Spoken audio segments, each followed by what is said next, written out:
বঙ্গ বিজেপির সভাপতি এবং দলের সর্বভারতীয় সহসভাপতি পদ খুইয়েছেন অনেক দিন হলো।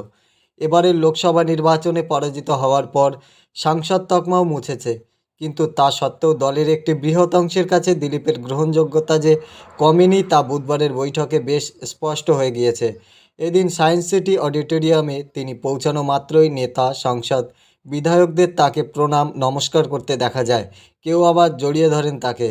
অবাক করা বিষয় হলো, দলের একটি বড় অংশের কাছে দিলীপের গ্রহণযোগ্যতা এবং জনপ্রিয়তা দুইই থাকলেও সভায় একটি বাক্য ব্যয় করেননি তিনি। কার্যত নীরব ছিলেন তিনি। এরপর সভা শেষে তার সঙ্গে যোগাযোগ করা হলে তিনি বলেন, আমি তো বলা বন্ধ করে দিয়েছি।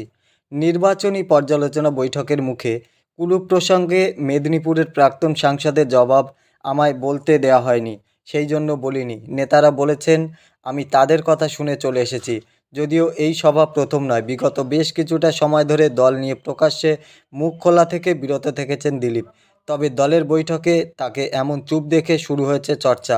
কারোর অনুমান, দিলীপকে শীর্ষ নেতৃত্ব অথবা আরএসএসের তরফ থেকে মুখ বন্ধ রাখার পরামর্শ দেওয়া হয়েছে, সেই জন্য বিশেষ কথা বলছেন না তিনি। তবে তা সত্ত্বেও নির্বাচনী পর্যালোচনা বৈঠকে দলের প্রাক্তন রাজ্য সভাপতির নীরব দর্শক হিসেবে বসে থাকার বিষয়টিকে অনেকেই অবাক করেছে।